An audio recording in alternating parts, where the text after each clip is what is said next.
I got this old truck. I bought it about 12 years ago. Haven't had to do anything to it except normal maintenance, which I had to change the timing belt about 2 years ago.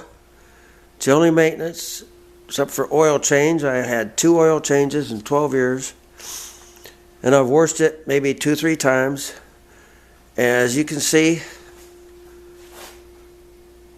there ain't no rust. I'm afraid to wash it. It'll probably start rusting.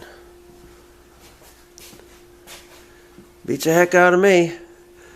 Some of the paint peeled, and I primed the hood, but there is no fiberglass, no nothing on it. It's just a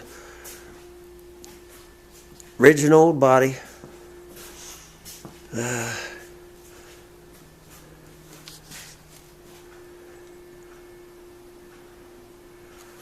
And a busted window in the back, but I've got that patched till I get another one. But that's about it.